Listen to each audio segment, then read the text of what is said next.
We are here because we are dedicated to helping the entire CrossFit community.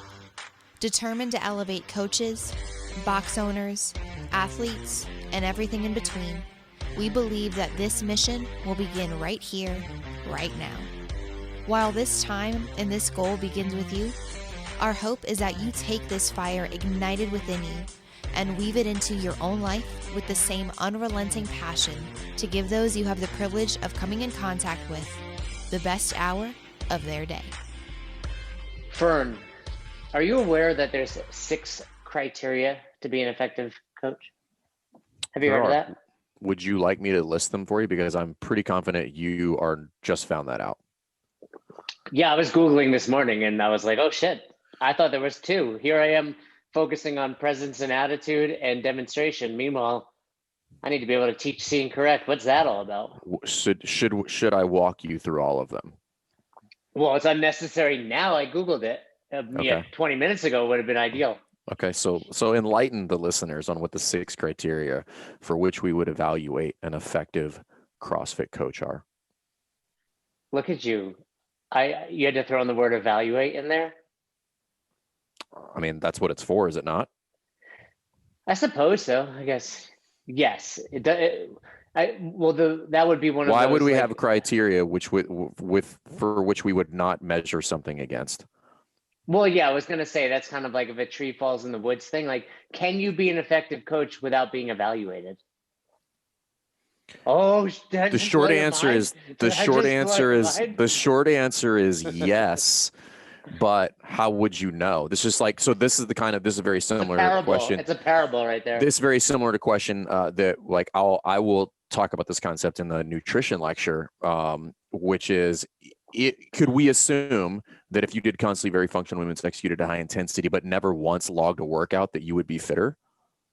Right. We equate that to measuring your food. Right. But how would you know? Right. And it's just like, could you assume that if you just stopped eating grains and you stuck to, eat meats, vegetables, nuts and seeds, some fruit, little starch, no sugar, that you would be healthier? Yes.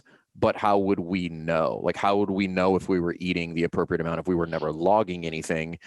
So yes, you could be an effective coach, but we wouldn't definitively know, right? It would just be an arbitrary claim. It'd just be like, I'm the king of the world. And it's just like, how do we come to this conclusion? Can you then say that about everything in life? For example, now we're both fathers. Do we have to get evaluated on if we're being great parents? If you were trying to be classified as a great parent, then yes. I classify myself as great at everything. Well, there's the first problem.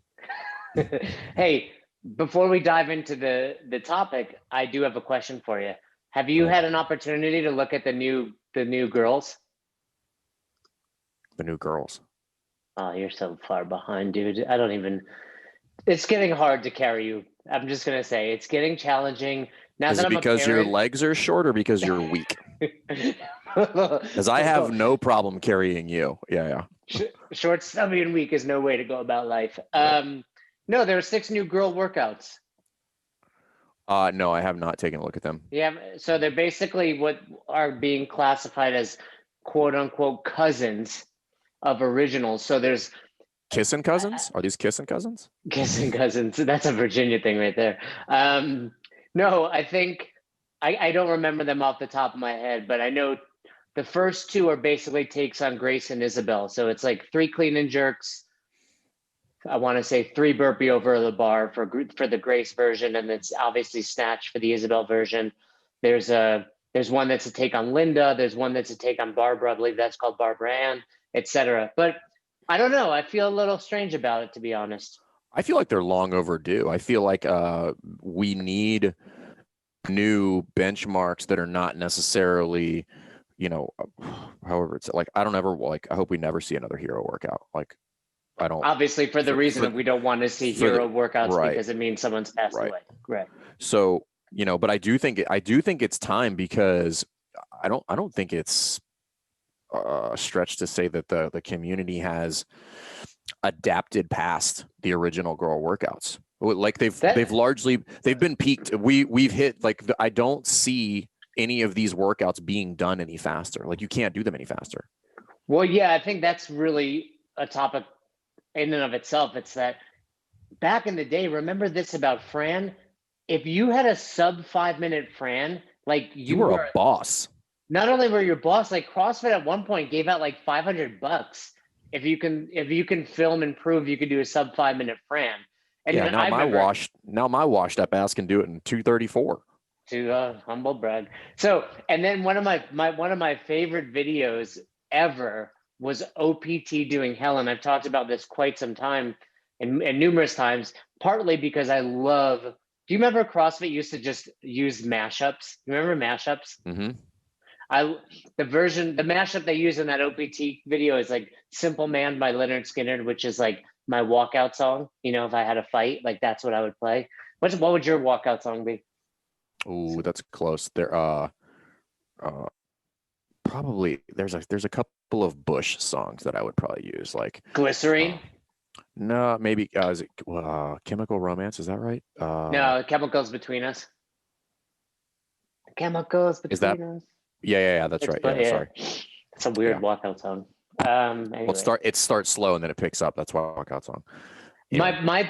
my best Fran actually sub 3 was done to Bush's Glycerine, and people are always like, "You play mellow music." I love mellow music when I work out. It has to be mellow. That's I really don't like. weird.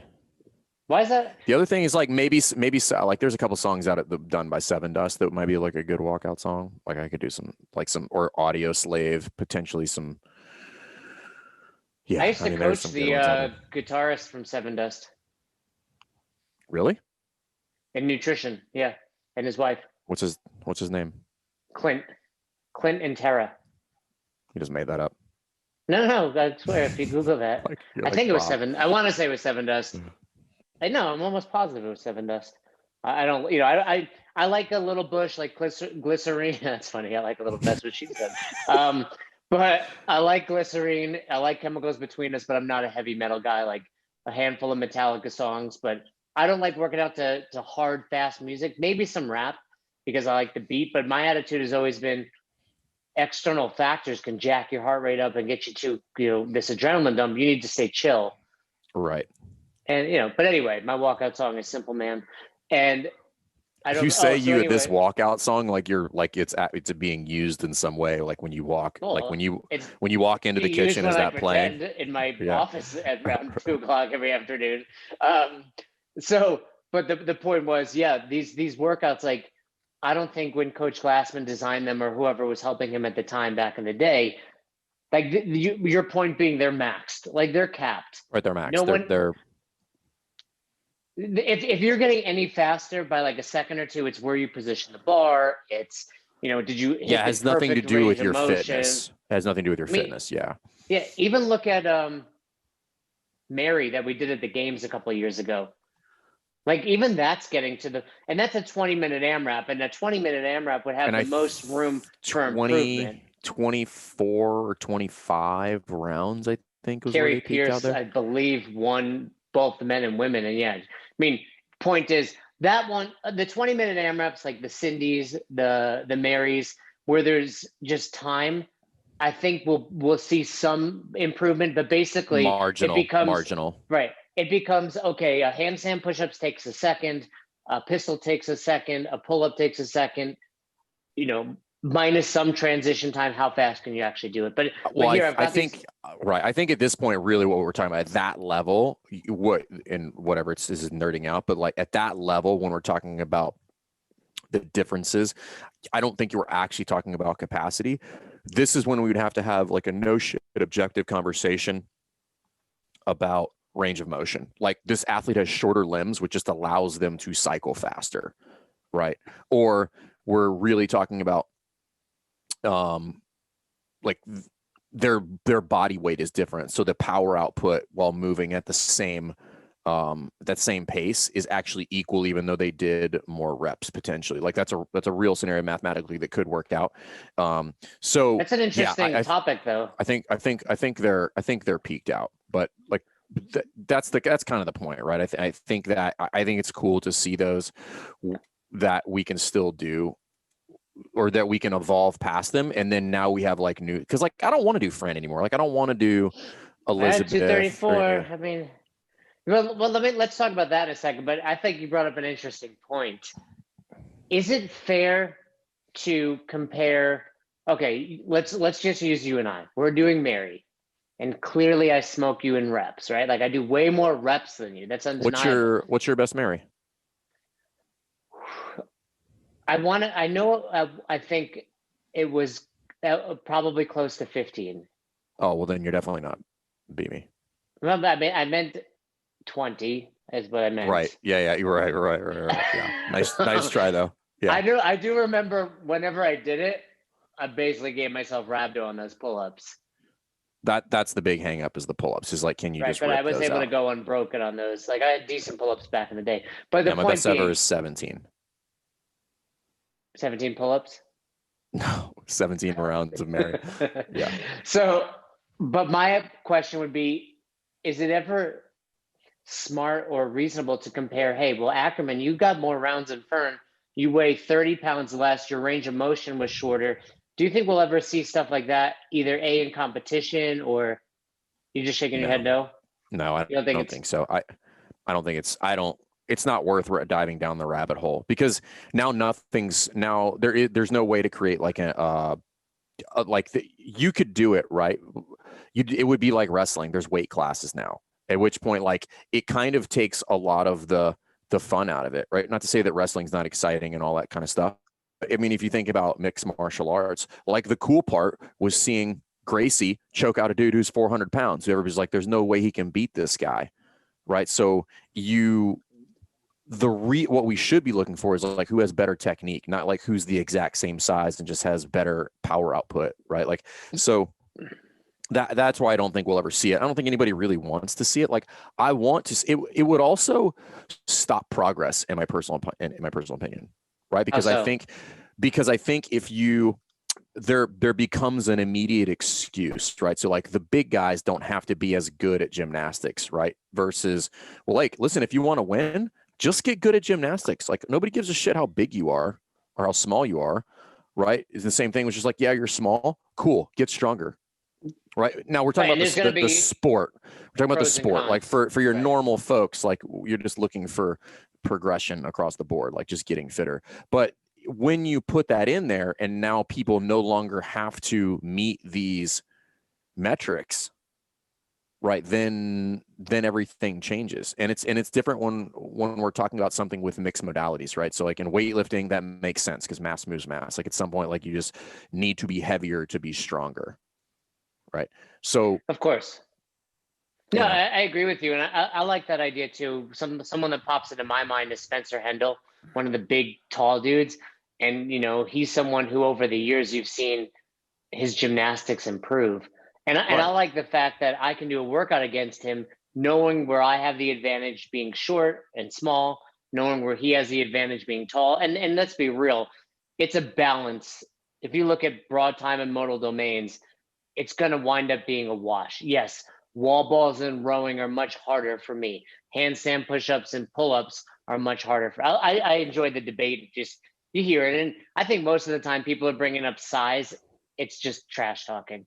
It's just fun. Well, it just goes back to that thing, which is like, had there been weight classes, my argument would be that Spencer would not have gotten better at gymnastics because he really wouldn't have to. Like people would just choose not to do it because it would be irrelevant.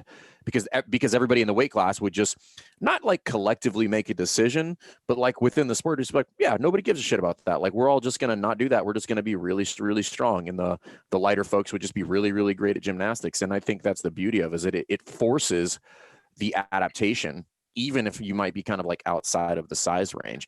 And Spencer Hendel is a perfect example because, Spencer's probably 6'2", maybe 6'3". However, he's got the wingspan of a 8-foot tall person. I mean, he's basically a gorilla. Like his knuckles drag on the ground. Him and Austin. So this is crazy. Him and Austin have the same wingspan, and Austin's 4'3". Well, what you're really saying is how crazy Austin's wingspan is. His arms touch the ground. Right. So, but even at Spencer's size, he has an incredible wingspan. But Austin's is, quite frankly, like abnormal. Right. Like that's why his deadlift is so strong. Right, because he has to pick the bar up 2 inches off the floor in order to do a deadlift. By the way, my baby's arms are really long too.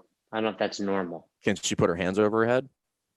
No, she She's can't. 2 weeks old. She's Yeah, 2 weeks right. old. Yeah. She poops all the time.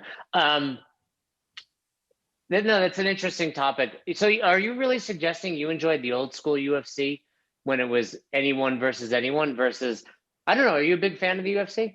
Do you watch it? I do like the guys get UFC. I do like the UFC. I do think there's something that is intriguing about it. But I am in no way, shape, or form suggesting that should be the case, because when you're talking about combat sports and one-on-one, now you're legit talking about putting people at significant physical harm, particularly if it's a mixed martial art where striking is part of the game, right? Like that's just, quite frankly, it's just not fair. Like if I just get to hit you and I'm 3 times as big as you, that's just not fair. Like I don't care what your jujitsu skills are. Like that's just, it would have run the gamut. Like I think eventually we would have lost what the UFC is today if it would have been only big, because like you're saying, 9 times out of 10, the bigger, stronger dude. That Royce Gracie is the anomaly. He was so, and at this point, he was so far ahead of the curve. But now the 250 pounders are just as good at jiu-jitsu as he was. But we're off topic. I want to bring up. I found the new girls. Let's talk about them. Let's look at these. So it was on the morning chalk up recently, February 23rd. I had seen them coming up on .com. I still check .com regularly. Do you? Obviously, you don't. I don't. Well, no, I don't go to .com. I just read the email that comes in every night. The email of the day. Oh, you got the email of the day. Well, and that includes the workout of the day. I think that might go to my junk. Yeah, I think it does. I'm telling Eric. Actually, I'm going to shoot Nicole an email right now. Eric Rosa was looking for an executive assistant on LinkedIn. Fire J. Maybe I'll try to be his assistant. Listen, you definitely would get fired because you have to get up and do work if you're going to work for that guy. We all know that's not your gig. I didn't consider that. So anyway, I check .com regularly just to see what's going on. I think it's important. I think if you're a box owner or a coach, you want to keep an eye. So let's look at the 6 new girls and break them down, if you will. So, actually, there's more than 6. There's a batch. I saying 6. So the first 2 are Gretel and Ingrid. So Gretel, 10 rounds for time, 3 clean and jerks, 3 burpee over the bar. Ingrid, 10 round for time, 3 snatch, 3 burpee over the bar. So it's basically Grace and Isabel. You're adding 30 burpee over the bar to the mix. What do you think about those? That adds a whole nother. That's gross, right? Because again, and it's at 135. I'm assuming. I was trying to pull it up here real quick. I'll send you the link. So that's it's at the same weight as Grace and Isabel. Right. So that there's an interesting little mix in there because that's not like what we would consider a heavy load in CrossFit. But that redundancy of push is going to get real spicy for the clean and jerk portion of it. Also for those who can snatch that push and then going into a snatch is for sure going to jack up your overhead position or make it more difficult, particularly for somebody like you whose overhead position is garbage. So I mean, I struggle with snatch. What's your best, Isabel? That's a good question. I have no idea. I think my best Isabel was like 5. That 135 snatch is, always a challenge for me. I know done squat snatch Isabel in. Ooh, that's nasty. I want to say I've done it in like just over 4 minutes. Remember back in the day, I mean, they were pushing like a 1 minute, 90-second Isabel. So I think there's a video of Dan Bailey doing it in like a minute and 5 seconds. Sorry, Grace. Yeah, there is. Which is more absurd because it's a longer movement pattern because you have to touch the shoulders with it. Right. And if you're that strong, it doesn't, like, for me, a clean and jerk at 135 is significantly easier than a snatch. But for those guys, they might as well just take it from the ground to overhead. So Let me ask you this about these 2 workouts. Do you think the fact that they have 3s there, more people go touch and go? In other words, 30 I reps, think you might start breaking early. You know that it's 3 is your goal. Hey, I'm going to go 3 touch and go every time. Well, I think there's a lot of people who would make a rookie mistake and try to do that, not and make the mistake in the sense that their barbell cycling is not efficient enough for it to be worth it. Where like so, and this is an interesting one where like if you put two people next to each other and have somebody cycle a barbell for 3 to 5 reps and then have somebody just do very quick singles, the deviation there is not tremendous. You're talking about like 2 seconds. Right, for somebody who's legitimately like the bar altogether, right? You're going 3 to 5, right? So if you do that over 10 rounds, you're talking 10, 20, maybe 30 seconds. And see, I disagree on this. And I've had this debate. There was a period of time, probably 12, 13, 14, where it was always like, should we go touch and go? Should we go this? And Pat Sherwood, actually, your buddy, is someone who was always like, if you don't practice at eccentric loading, you're missing half the workout. So I think twofold, right?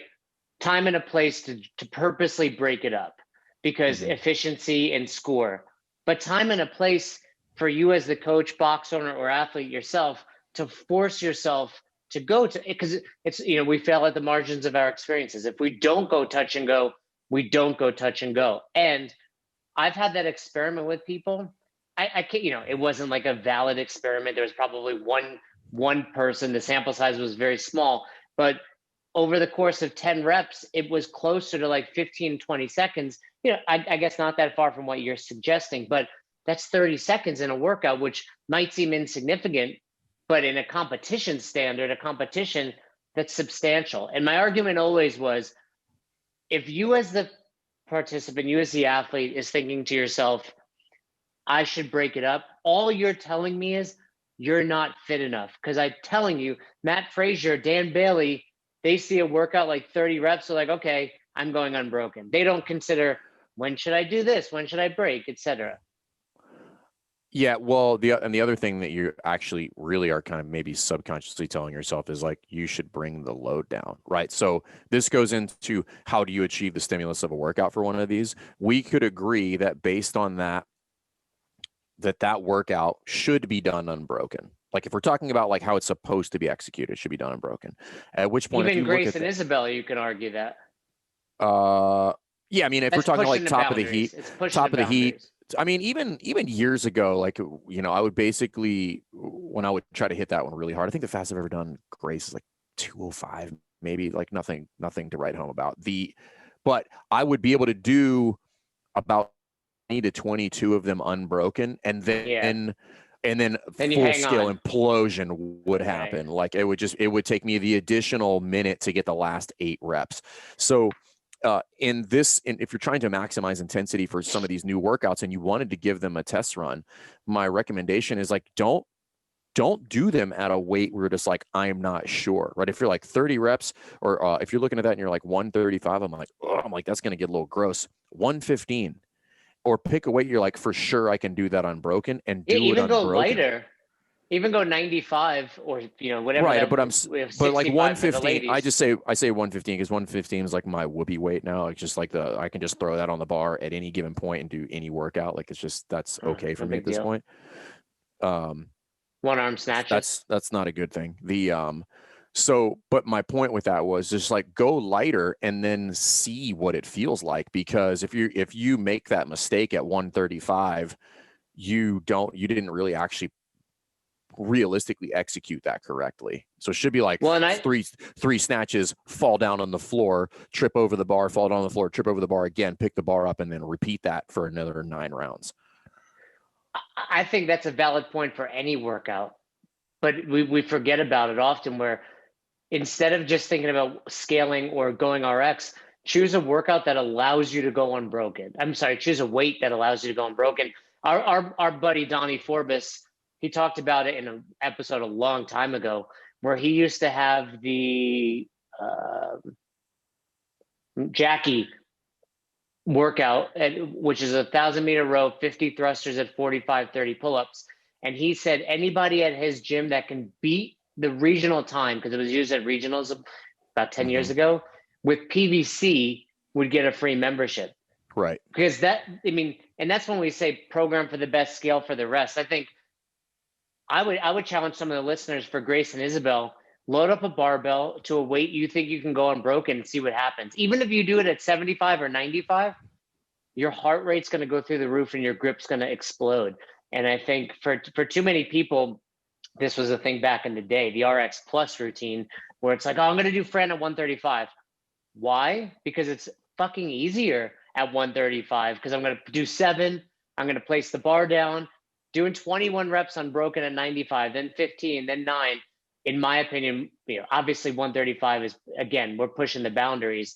But oftentimes when you're trying to go heavier and breaking, it's an easier workout. If you talk about it, and we've talked about it in RX month, encourage your members to go RX being the stimulus, unbroken and fast. Let's look at the next one, Barbara Ann, 5 rounds for time, 20 handstand push-ups, 30 deadlifts at 135, 40 sit-ups, 50 double unders, 3-minute rest. So this is clearly a take of Barbara. Right. I love Barbara. I remember the first time we did Barbara back in like 2007, 2008, no one was finishing it, myself included. Now I can do it, I wouldn't say with ease, but pretty much unbroken. This one looks extremely more challenging. People weren't finishing Barbara? Man, 100 pull-ups back in the day was legit. It was 20, 30, 40, 50 pull-ups, push-ups, sit-ups, squats. And if, back in the day, 2007, 2008, if you couldn't kip, think about, like, that's just an egregious amount of pull-ups. Now I'm doing my 20 unbroken, breaking the push-ups probably into 15, 15. The sit-ups and squats are fine. I'm not to brag like you like to do about your Fran, but I did Barbara at a level 1 at lunchtime. So that means within an hour, and as you know, you never start working out right away and you have to wrap up 5-10 minutes early. I did it, with the 3 minutes rest in there and still finished it, during a lunchtime workout. So that means I probably did it in, 20 to 30 minutes. I'm trying to remember what, I haven't done this in a long time. How long should one round of Barbara take? I'm thinking that's a 1-to-1 workout at this point. 30 I was going to say about 3 minutes, right? Yeah. Okay. Yeah. Okay. This, right. I think this version, you got, first of all, I can go unbroken on handstand push-ups in the 20s, kipping, etc. The deadlifts, same deal. And then what's interesting here is, although the handstand push-ups and deadlifts, you'd argue, are more challenging than pull-ups and push-ups, the double unders at the 50 are much faster than squats. The double unders there, you're talking 25 seconds. Right. It might take more time in the front end, right. but faster on the back end. This next one is interesting. Lila. So Lila, what would you say that's a take on? I don't know. I don't think it's a take on anything. I just think it's I would consider it a take on Linda.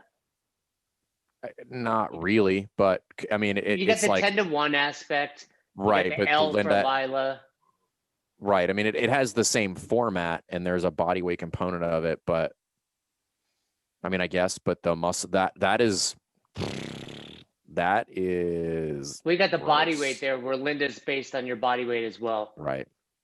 That's challenging because that's a pull into a pull. Your shoulders, it's really a pull push into a pull push, right? That's a grip smoker. I'm not very great at muscle ups either. So, well, here I'm going to go out on a limb and say most people are, again, just tip. So here, we'll throw in a little nugget here.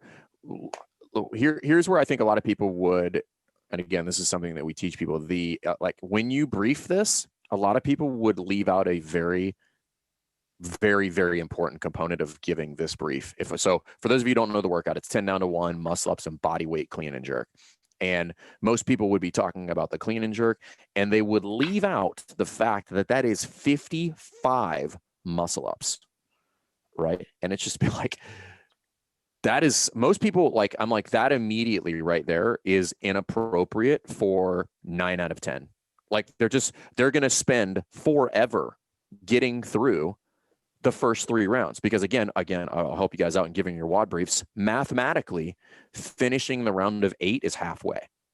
which Yeah, I most think people that's don't know that. 27. So you're like one under. Yeah, exactly. Right. It's mathematically finishing the round of 8 is halfway in this workout. And then so mentally people have a breakdown when they do these workouts, because that's a workout that, I mean, let's just say that you could crush muscle ups. Let's just call it 6 minutes just for the muscle ups. This is if you're a muscle up boss, right? 6 minutes to get these done. And then you do the 55 clean and jerks at your body weight. Let's just call that 8 minutes, right? If you were staying steady Eddie all the way through. So this is 14. And people would be freaked out because they would be at 7 minutes, 8 minutes, maybe even 10 minutes just to get the first 3 rounds done. And have a mental breakdown. This is a little guy workout right there, right? Because it's a gymnastic movement although like I said, I'm not super efficient at muscle ups. I love those 10 to 1s for that reason. You know, people lose their mind, like you said, but you have to realize when you get to the 5s, you got like 2 minutes left. You feel like you're only halfway, but it's a sprint. So that's the big takeaway there. It's just like, I hope everybody kind of took that nugget away on like how to prevent people from making poor decisions in that workout, because that would absolutely happen. Like most people would need to change that rep scheme, and that 10 down to 1 should not hold for both movements. Like the load would need to come down to something manageable. I mean, think about it. In the first 3 rounds of that, you've done grace at your body weight. Just the first 3 rounds before you get to 7, 6, 5, 4, 3, 2, 1. But my point is still like lighter than actual grace. What do you weigh? 112 pounds? I'm about 112 pounds? I had to get my license, actually. I went to the DMV yesterday. They said, how much do you weigh?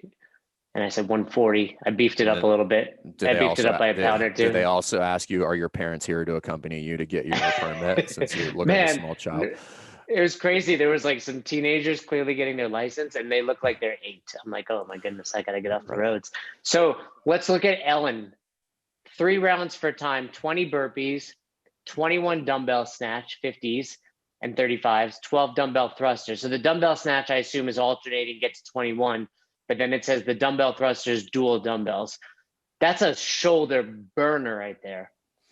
Well, this is one of those weird ones where I feel like if you have enough kind of CrossFit underneath your belt, this is where the snatch here is kind of your break. The thrusters are going to suck, but however, I could get through 12 each time. But if you're really good at this, the dumbbell snatch is actually not a big deal. If your transitions are smooth, breathing, all that stuff, this is where like I'm not that good at a ton of things within CrossFit, but like the dumbbell snatch is one, even up to 50 pounds. I don't consider myself like super fit, but from an efficiency standpoint, it's not a stretch to do 100 unbroken without stopping. Yeah, I think if you become efficient at it, I think certain movements, the dumbbell snatch, a kettlebell swing is another good one, where it actually lends itself to recovering your breath, the timing of it. But with the dumbbell snatch specifically, you're actually letting one side kind of recover. Right. Yeah, I want to say like you're obviously not fully recovered, but you're getting a little bit of that. I'm going to throw this out there. Mark my words. These workouts came out in January. You're going to see. These will be in the open, at least one. Yeah. They're either going to be in the open or, because that workout specifically, when I see it, I'm like, okay, that's an at-home open workout. You need 2 dumbbells. Yeah. So if they're not, they were tested and created for the purpose of putting them in the open.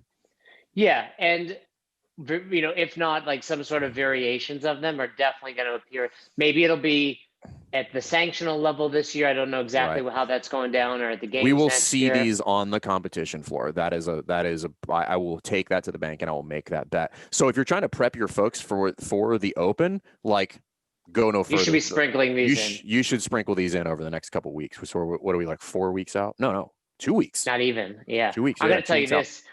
And I don't mean to, smash because we support a lot of the programming out there, but if you're following programming, paying for it, and they're not including these, that's a mistake. That's a mistake. I'm saying the hand plans, the NCs, the level methods, etc.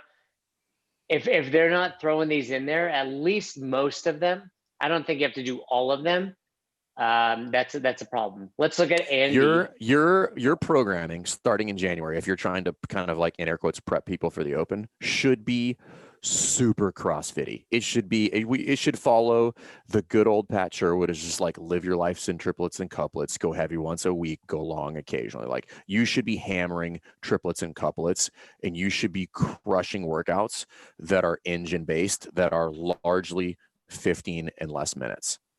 And I would incorporate at this point using dumbbells more, because over the last few years we've seen that. And then I would also say once a week, throw in a 1 rep something post workout. Right. Because chances are, if you don't, most programming does their strength first, which I don't. Right. I personally like doing my strength after. I'm at 42 years old. I feel way more warm. But if you're not doing that, knowing it's coming in the Open, because I'd say anytime a lift has come in the Open, it has been after the conditioning. Can you think of a time that's not true? Yeah, the clean and jerk like afterwards. 5 years ago. The squat clean after that 10-to-1 of the squats and burpees. Yeah. What do you think about Andy? Afterwards. A take on Angie. That one falls in the unnecessary bucket as far as I'm concerned. That is 400 reps on a barbell. Let me ask you this question. You see this workout, you're going to coach it today. Whiteboard brief. Straight up, I'm not even probably going to program that. But say you did. Say you did. Can you work with me a little bit here? I'm forced. Okay, let's do this. Here we go, everybody. Again, this episode is actually filled with some gems. Okay, so Jason, a pretty well coach, works his ass off, works for this shitty gym owner who doesn't take feedback. His name is Jason Ackerman. And he's just like, listen, we're doing this programming. I don't give a shit if you're not coaching in the classes. I don't care if anyone dies today. Right. That's fine. He's do the workout.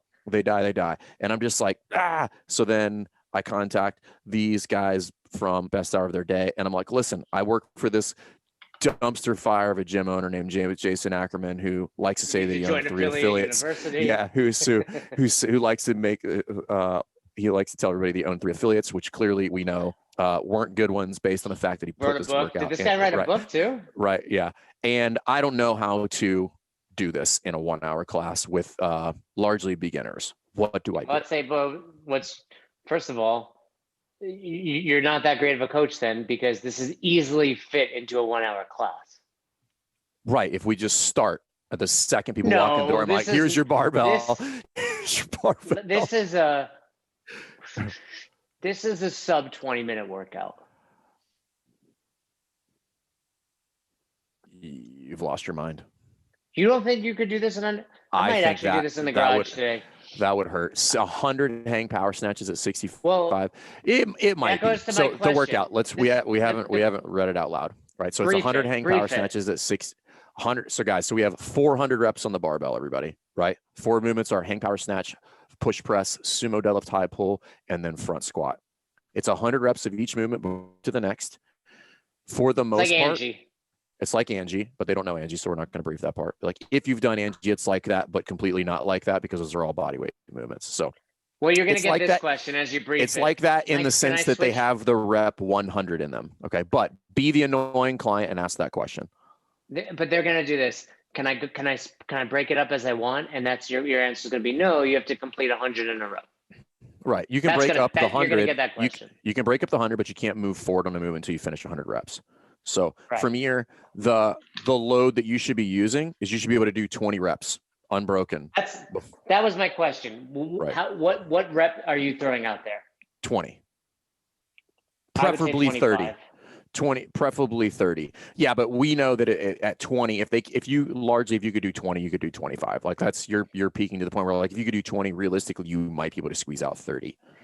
But like you should also say the front squat, I would say no less than 20 in a set. I like that. I think that's important. If you're doing less than 20 at any point, you need to go lighter. But wouldn't you argue the front squat, for example, is one where you may be able to go 100 unbroken at that?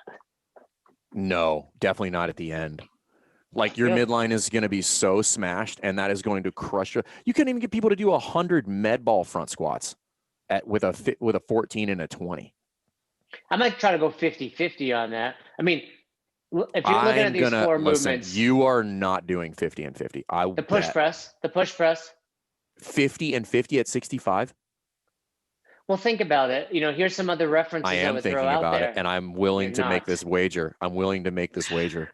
So, but think about some other references, and if you're listening, this is what you need to do for any workout that you're coaching. If it's a one-shotter, meaning you may never do it again, or if it's a new workout like this, you have to find the references. So I have two references for this workout. Fight Gone Bad, 100. The push press and the sumo deads we do in Fight Gone Bad, but we do it at 75. Now we both know a good score on either of those is probably 30 in a minute, and that's 10 pounds heavier.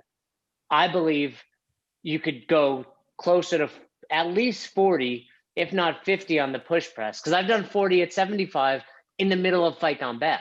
Right, but you spend everything to get to that 40, right? Like in round 3, you're really struggling and probably breaking them up. Also, you're ignoring the fact that you just did 100 reps overhead prior to that. So you're doing 100 hang power snatches. Your grip is absolutely smoked. Your shoulders are smoked. And then you're going to roll right into 50 unbroken push press right after that. I mean, those movements are very similar with like I'm going to do this in the garage today. With like a I'm quick, committing to it. With a quick rebend of the knee. I might, depending on how quickly. Let's do it. Let's do this one. I don't know about that, but my point is just like that's going to get rough. That's rough. We're afraid of me. So fitness? No, I'm afraid of fitness. Yeah, not you.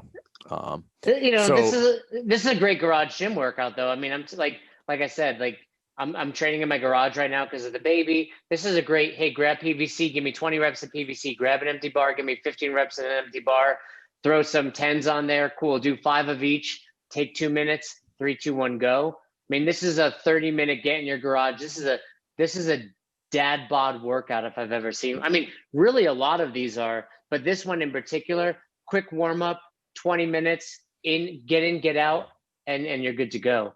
Those front squats at the end are devastating. Give me an over under. Give me an over under for me. For you on this workout, 20 minutes. I'll give you the over under on 20.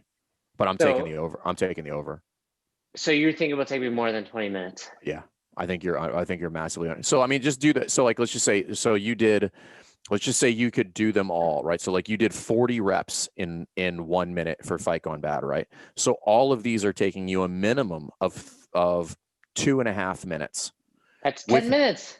With no rest and no transition, assuming right, that's that you basically do saying you're doing 40 into 40, right? Into 40. At that scenario right there is 10 minutes alone, right? This is before you come to the conclusion immediately in round 1 that I was right. And then you're like, this is fucked. I'm gonna have a meltdown. And I'm telling you right now, the front squats at the end, people will be doing those in sets of 10. I'm gonna be doing the I Dream of Genie front squat. Yeah. Would you count that? Do you think that's acceptable? I mean, you're getting the work done. I'm not going to promote it. I agree, but I think the range of motion is being hit. There's no like, hey, you have to have a full grip, elbows up. But I think you look a little silly, but I think it gets the job done. All right. This one for most people, this one is probably like empty barbell and 80 reps or 75 is probably what I scale a lot of people to. Here's one way I would potentially do it because here's how a lot of people are going to scale this one. Hey guys, it's a 20-minute time cap. And what does that mean? That means a lot of people are going to get 0 squats in. So I would say either, hey, you're going to do 80 reps or you're going to drop the weight. But here's another thing that most people don't think about when it comes to scaling. Hey guys, at 4 minutes, you're moving on. I don't care how many reps you've done.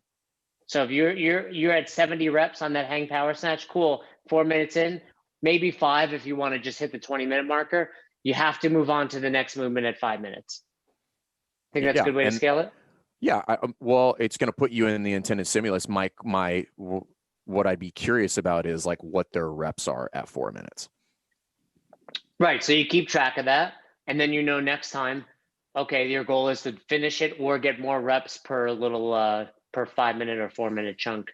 Let's look at the last one. That hang power snatch on the front end is dirty. That's a real. So like if you remove that blows if you up for the whole workout. I was gonna say if you remove that and replace it with almost anything else, that changes everything. But putting that on the front end that's a dirty trick.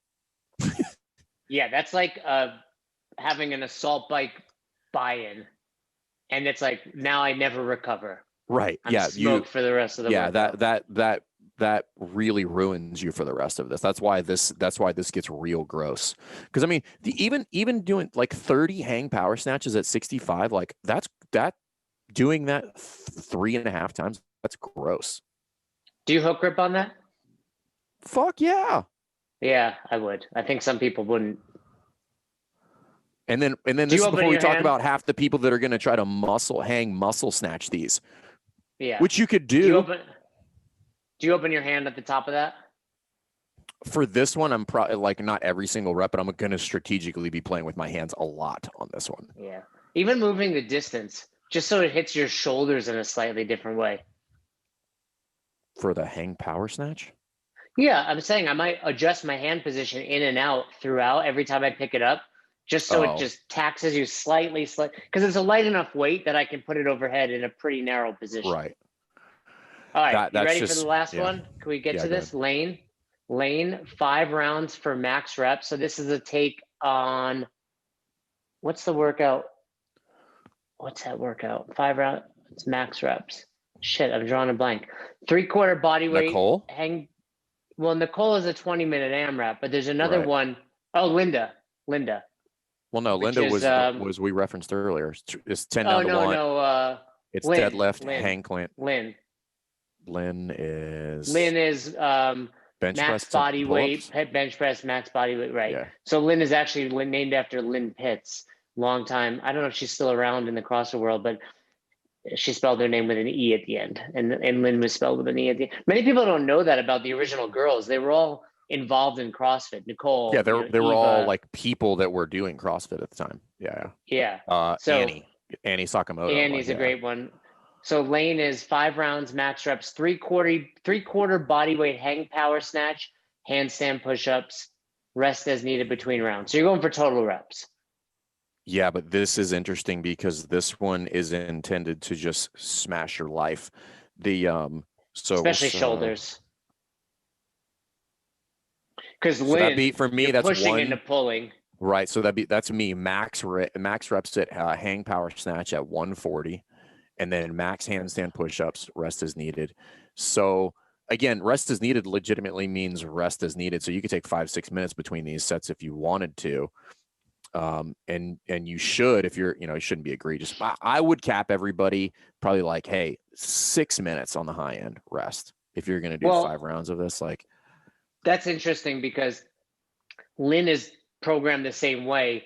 And you can kind of approach it in 3 different ways as you can do with this. You can say, okay, truly rest as needed anywhere in the workout, obviously with the exception of the unbroken part. Hit your snatch. You want to go smoke a cigar outside for 7 minutes, come back, hit your handstand push-ups, rest again. So there's that. Then, because I programmed all different ways. Then there was, okay, you can rest as needed after you complete both movements, but you need to go immediately from one to the other. That's how it's intended. Well, it says rest as needed. It doesn't say anything about that. No, it says rest as needed between rounds. Okay, so you're suggesting it's snatch immediately into handstand push-ups. Correct. Some sort of like 10 seconds to shake it out, put the bar down, find your spot. A normal transition. Right. Because then there's other ones where it's like, okay, you hit your, snatch, you get a 1 minute rest, you hit your handstand push-ups, you get a 3 minute rest. So basically what we're saying is you can define it however you want. How would you, if you were running this in your class, how would you go on this? So something you have to take 5 rounds. So I have to take into account there's 4 periods of rest. So you're going to have to factor that into your timeline with regard to the class. So let's just say that they took 4 minutes, right? Most people are going to want to take more than that. Let's just go 5. That's 20 minutes just of rest. And we could assume of rest, not including the transition time. Now, each one of these rounds isn't going to take very long, right? They're not going to be doing handstands for a minute. They're not going to be doing hang power snatches for a minute at 3/4 body weight. Like they would probably peak out at 60 seconds. So let's just say that you had roughly 5 minutes in between each one of those 5 rounds. That's 20 minutes. And then let's just call it about 2 minutes. Let's make it 3, just to be a little bit more. So like they rest a little bit or whatever. But it's probably closer to 2 minutes to complete a round, right? To get through those max reps. Cause you're not gonna be there very long. If it's max reps, you just got to go for broke. Like there's no like resting anywhere. So you might each try round, to rest a little bit at right? the top Each or the round, bottom. yeah, right. Yeah, but I mean, like we both know some resting. So each round is 7 minutes, right? The last one being, so this let's call it Last 3 one times being 5, 2. 15 to 35-minute workout. Yeah. It's a long time. And I need to cover, I need to get people warmed up, right? So we have to work up to 3/4 body weight, hang power snatch, right? So like we got to go through that progression. Let's call it 10 minutes to teach the movement and maybe to get some loading, maybe a little bit longer, call it 12. We're at 35. We're at 47 right before we cover the handstand push-up. Take out 3 minutes for your whiteboard brief. We're at 50. So you have 10. This one's tight, dude. So you have 10 minutes to get literally the rest of your warm-up in. And that's taking the class to 60 minutes with no cool down. Right. No cleanup, no cool down. Yeah. What are your references? How many reps are you telling people they need to get at a minimum for the loading and for the scaling of the gymnastics movement, the handstand push-ups? Like I would tell you should probably be something that'll probably allow you to work for a minute. Like if you're not at the 3/4 body weight threshold, it shouldn't be a minute 5. of snatches. But I mean, it shouldn't be 5 reps. No, and I would say 15. But that's my point. Is like 15 should take you about a minute. Right? I would say roughly 30 to 40 seconds if you're cycling them. Right, but let's say you bring it to the hang and you hold out there and you hang out there for a second real quick and then you get one in there. Like let's 45 to you're not cycling max reps here in 30 seconds of being done. Right, because A, you don't want to blow up. B, you got 4 more rounds. Right. So it's probably like a minute roughly ish. That's why I said like roughly 7 minutes per round, 5 minutes rest ish. And then because nobody's going to want to do that in faster than 5 minutes, and then 2-minute round times 5. Right. It's a 35-minute workout. You got to load your bar. Like that's a tight one for a class. So you can't, this is not something in a class where I could say rest is needed. We would have to make the rest. I agree. Fixed. I would say have to be fixed. 4 minutes rest. Is probably 3 to 4 is probably ideal. I mean, the truth of the matter is if you're running this in class, very few of your athletes are capable of pushing hard enough on either of those movements to need more than 3 minutes. Right. 3 minutes is safe. I wouldn't do less than 3 minutes. 5 minutes is if somebody is like pretty high level and they're actually trying to have almost a duplicate or repeat rounds so that there's little to no drop off from round to round. And it would be one of those workouts where I say, hey, put in your notes, or it was already in the system of how long the rest is. So if we did it again and you have 4 minutes, maybe you go more, or there's lots of variations and options there. And I think for any given workout on any given day, how you run it in a class may differ from how you would prescribe it to yourself, like in my garage, right? The previous workout, totally different. The A&D, for example, I wouldn't have people come in, go PVC, empty bar, go. But if I'm trying to do just a fast get in, get out in the garage, maybe that's what I do. Right. So overall, Fern, if you had to rate, how many new girls are there? 1, 2, 3, 4, 5, 6. There's 7 new girls. Yeah. How would you rate them on a 1 to 10? What do you mean? What does 10 mean? 10 being, I love these. They're perfectly programmed.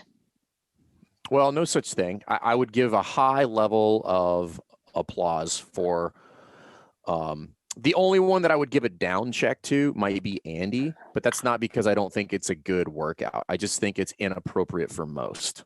Right. But again, fair enough. Easily solved by adjusting rep scheme, right? It's just like, hey, bring it down an empty barbell. And for most people, realistically, 50 reps on that workout is plenty to go to 200 reps on the barbell, right? So I think total volume here, dude. Like 50 reps for like your newbies who are going to get smashed on this. And maybe they don't do 55. Maybe they do maybe they don't do 65. Maybe they do 55 for the guys, but you do 50 to 75 reps. Like nobody's walking away from that feeling like they got cheated out of any of these sort of fitness. Well, and it goes back to making a heavier load versus lighter load. You can argue that 50 reps on that is actually harder because now you can potentially push the unbroken. Yeah. So there's a real scenario there where like you probably do that in under 10 minutes if you make it 50 for somebody who's like pretty, like even moderately proficient. Do 25, 25, get out of there, and you do that in, 2.5 minutes. Like you're right on the cusp of a 10-minute workout. Who do you think programmed these?